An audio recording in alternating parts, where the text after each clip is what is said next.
नमस्कार दोस्तों, आप सभी का आपके YouTube चैनल जीवन अमृत पर हार्दिक अभिनंदन है। आप सभी को माघी पूर्णिमा की ढेर सारी शुभकामनाएं।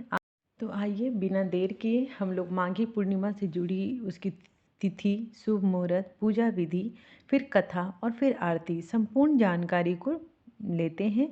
तो आइए हम सब शुरू करते हैं और भक्ति के इस रस में गोते लगाते हैं। हिंदू धर्म में माघ पूर्णिमा को महत्वपूर्ण माना जाता है। हर महीने के शुक्ल पक्ष की पूर्णिमा के दिन भगवान विष्णु और माता लक्ष्मी की पूजा की जाती है।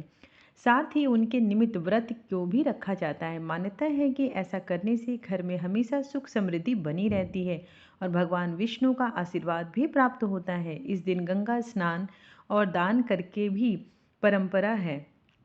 आइए अब हम सब जानते हैं कि माघ पूर्णिमा का शुभ मुहूर्त और पूजा विधि क्या है। पंचांग के अनुसार माघ पूर्णिमा तिथि 23 फरवरी को दोपहर 3:33 पर शुरू होगी। यह अगले दिन यानी 24 फरवरी को शाम 5:59 पर तिथि समाप्त होगी। सनातन धर्म में उदया तिथि मान्य होती है। ऐसे में माघी पूर्णिमा जो है 24 फरवरी यानी कि दिन शनिवार को मनाई जाएगी। अब हम लोग माघी पूर्णिमा की पूजा विधि जानते हैं। माघ पूर्णिमा के दिन ब्रह्म बेला में उठकर भगवान विष्णु और माता लक्ष्मी का ध्यान करें और अपने दिन की शुरुआत करें। नहाने के बाद साफ कपड़े पहने। इसके बाद जल में काले तिल और कुमकुम मिलाकर सूर्य देव को अर्घ दें। एक चौकी पर कपड़ा बिछाकर भगवान विष्णु और माता लक्ष्मी की मूर्ति स्थापित करें।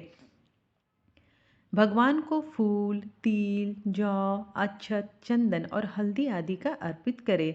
घी का दीपक जलाएं, भगवान की आरती करें और विष्णु चालीसा का पाठ जरूर करें। अंत में सुख समृद्धि के लिए प्रार्थना करें। जब भगवान को विशेष चीज़ों का भोग लगाएं, प्रसाद में तुलसी दल भी अवश्य शामिल करें। इसके बाद प्रसाद को लोगों के बीच में बांटकर खुद भी ग्रहण करें। ऐसा करने से भगवान विष्णु और माता लक्ष्मी की असीम अनुकंपा बनती है और घर में सुख समृद्धि आती है। तो चलिए बिना देर किए अब हम लोग कथा को आरंभ करते हैं। हिंदू धर्म में धार्मिक और आध्यात्मिक दृष्टि से विशेष महत्व रखने वाली माघ पूर्णिमा को बहुत ही पुण्य फल देने वाली माना जाता है। इस दिन स्नान दान का जितना महत्व है उतना ही महत्व विष्णु पूजा करने और कथा सुनने का भी है। पौराणिक कथा के में ऐसा वर्णन मिलता है कि किसी नगर में धनेश्वर नाम का एक ब्राह्मण रहता था। उसकी पत्नी रूपवती, पतिव्रता और सर्वगुण संपन्न थी। बस दुख था तो सिर्फ इस बात का कि उसको कोई संतान नहीं थी। यही कारण था कि वह दोनों बहुत चिंतित रहते थे। एक बार उस नगर में एक महात्मा आए। वो नगर के सभी लोगों से दान लेते थे, लेकिन धनेश्वर की पत्नी जब भी उन्हें दान देने जाती तो वो उसे लेने से मना कर देते थे। एक दिन धनेश्वर ने उन महात्मा के पास जाकर पूछा, हे महात्मन, आप नगर के सभी लोगों से दान लेते हैं, लेकिन मेरी पत्नी ने हाथ का दान क्यों नहीं स्वीकार करते? हमसे अगर कोई भूल हो गई हो तो हम ब्राह्मण दंपति आपसे क्षमा याचना करते हैं। महात्मा बोले, नहीं विप्र, तुम तो बहुत ही विनम्र और हमेशा आदर सत्कार करने वाले ब्राह्मण हो, तुमसे भूल तो कदापि नहीं हो सकती। महात्मा की बात सुनकर धनेश्वर हाथ जोड़कर बोला, हे मुनिवर, फिर आखिर क्या कारण है? कृपया हमें उससे अवगत कराएं। इस पर महात्मा बोले, हे विप्र, तुम्हारे कोई संतान नहीं है और जो दंपति निसंतान हो उसके हाथ से भिक्षा लेना अधम या पापी के हाथ से भिक्षा ग्रहण करने के समान है। तुम्हारे द्वारा दिया गया दान लेने के कारण मेरा पतन हो जाएगा। बस यही कारण है कि मैं तुम दंपति से दान स्वीकार नहीं करता। महात्मा के ये वचन सुनकर धनेश्वर उनके चरणों में गिर पड़ा और विनती करते हुए बोला, हे महात्मन, संतान ना होने ही तो हम दंपति पत्नी के जीवन की सबसे बड़ी निराशा है। यदि संतान प्राप्ति का कोई उपाय हो तो बताने की कृपा करें हे मुनिवर। ब्राह्मण का दुख देखकर महात्मा बोले, हे विप्र, तुम्हारे इस कष्ट का एक निवारण अवश्य है। तुम 16 दिनों तक श्रद्धापूर्वक काली माता की पूजा करो। माँ प्रसन्न होंगी तो उनकी कृपा से अवश्य तुम्हें पुत्र रत्न की प्राप्ति होगी। माँ प्रसन्न होंगी तो आपको पुत्र रत्न की प्राप्ति मिलेगी। इतना सुनकर धनेश्वर बहुत खुश हुआ। उसने कृतज्ञतापूर्वक महात्मा का आभार प्रकट किया और घर आकर पत्नी को सारी बात बताई। पति पत्नी को महात्मा के द्वारा बताए गए उपाय से आशा की एक किरण दिखाई दी और धनेश्वर माँ काली की उपासना के लिए वन चला गया। ब्राह्मण ने पूरे 16 दिनों तक काली माता की पूजा की और उपवास रखा। उसकी भक्ति देखकर, विनती सुनकर माँ ब्राह्मण के सपने में आई और बोली, हे धनेश्वर, तू निराश मत हो। मैं तुझे संतान के रूप में पुत्र रत्न की प्राप्ति का वरदान देती हूँ, लेकिन 16 साल की अल्पायु में ही तेरे पुत्र की मृत्यु हो जाएगी। काली माता ने कहा, यदि तुम पति पत्नी विधि पूर्वक 32 पूर्णमासी का व्रत करोगे तो तुम्हारी संतान दीर्घायु हो जाएगी। प्रातःकाल जब तुम उठोगे तो तुम्हें यहाँ आम का एक वृक्ष दिखाई देगा। उस पेड़ से एक फल तोड़ना और ले जाकर अपनी पत्नी को खिला देना। शिव जी की कृपा से तुम्हारी पत्नी गर्भवती हो जाएगी। इतना कहकर माता अंतर्ध्यान हो गई। प्रातःकाल जब धनेश्वर उठा तो उसे आम का वृक्ष दिखा जिस पर बहुत ही सुंदर फल लगे थे। वो काली माँ के कहे अनुसार फल तोड़ने के लिए वृक्ष पर चढ़ने लगा। उसने कई बार प्रयास किया, लेकिन फिर भी फल तोड़ने में असफल रहा। तभी उसने विघ्नहर्ता गणेश भगवान का सुमिरन किया और गणपति की कृपा से इस बार वो वृक्ष पर चढ़कर फल तोड़ लाया। धनेश्वर ने अपनी पत्नी को वो फल दिया, जिसे खाकर वह कुछ समय बाद गर्भवती हो गई।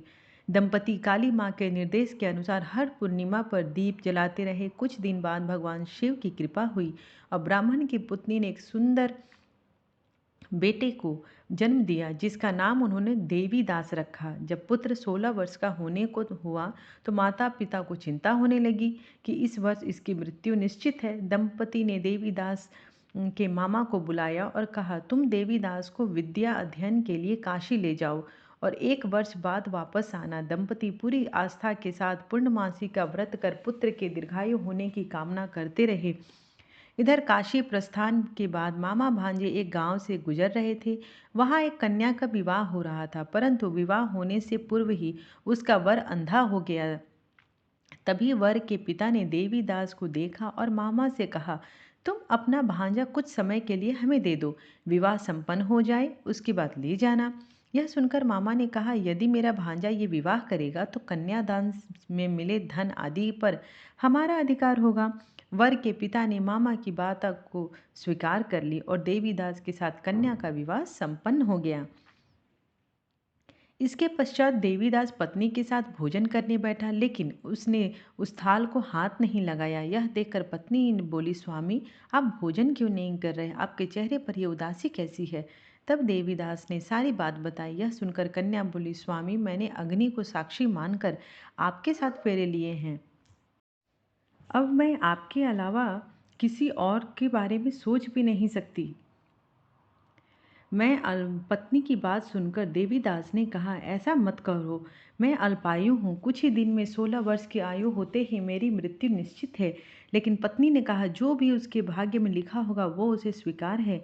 देवीदास के बहुत कहने पर भी जब वो नहीं मानी तो देवीदास ने उसे एक अंगूठी दी और कहा, मैं विद्या अध्ययन के लिए काशी जा रहा हूँ, लेकिन तुम मेरे जीवन मरण के बारे में जानने के लिए एक पुष्प वाटिका तैयार करो। उसमें भांति भांति के पुष्प लगाओ और उन्हें जल से सींचती रहो। यदि वाटिका हरी भरी रहे, पुष्प खिले रहे, तो समझना कि मैं जीवित हूँ। जब ये वाटिका सूख जाए तो मान लेना कि मेरी मृत्यु हो चुकी है।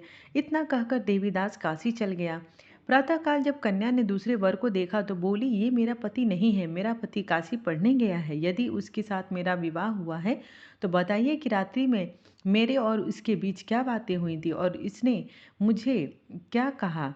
यह सुनकर वो बोला, मुझे कुछ नहीं पता, और पिता पुत्र लज्जित होकर चले गए। उधर एक दिन प्रातःकाल एक सर्प देवीदास को डसने के लिए आया, लेकिन उसके माता पिता द्वारा किए जाने वाले पूर्णिमा व्रत के प्रभाव के कारण वो उसे डस नहीं पाया।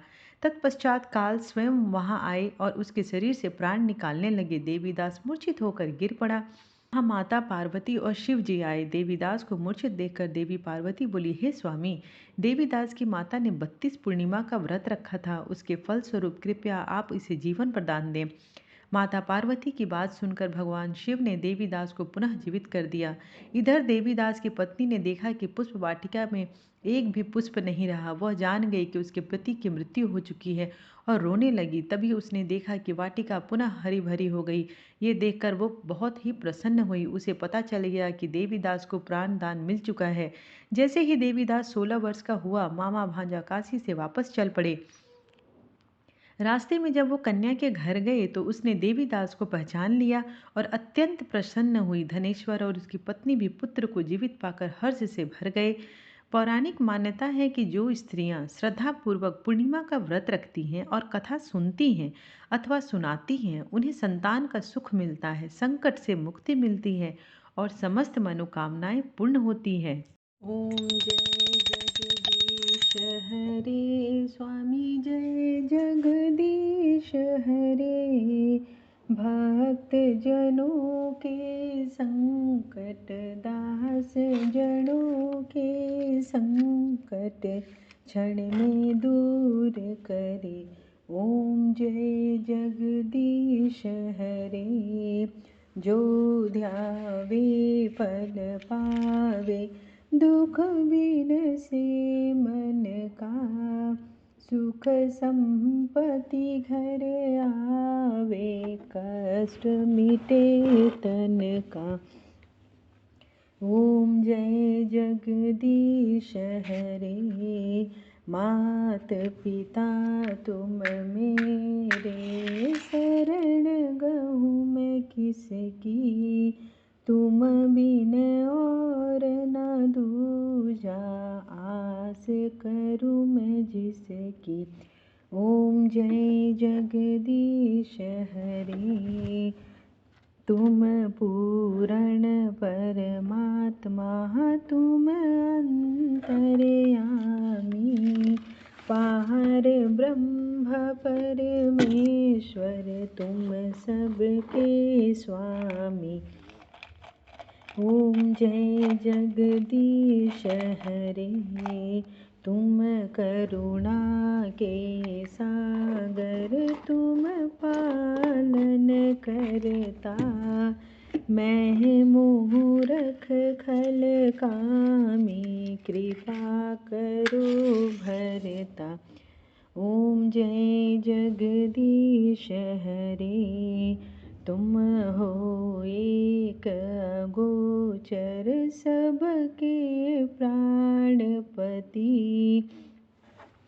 किस विधि मिलूं दया मैं तुमको, मैं कुमति। ओम जय जगदीश हरे। दिन बंधु दुख हरता, तुम ठाकुर मेरे। अपने हाथ उठाओ, द्वार पड़ा मैं तेरे। ओम जय जगदीश हरे। विषय विकार मिटाओ, पाप हरो देवा। श्रद्धा भक्ति बढ़ाओ, संतन की सेवा। ओम जय जगदीश हरे। त्वमेव माता च पिता, त्वमेव बन्धु च सखा। त्वमेव विद्या द्रविणं, त्वमेव सर्वं मम देव देव। आरतीं समर्पयामि। सर्वदेवी देवताय नमो नमः। आप सभी को मेरी ये छोटी सी कोशिश अच्छी लगी हो तो प्लीज़ लाइक करें, शेयर करें, सब्सक्राइब करना बिल्कुल ना भूलें, ताकि मेरे आने वाली वीडियोस की नोटिफिकेशंस आपको मिल सके। और हाँ, अगर आपका कोई सुझाव हो तो आप मुझे कमेंट बॉक्स में पिन कर सकते हैं। Keep watching. Thank you.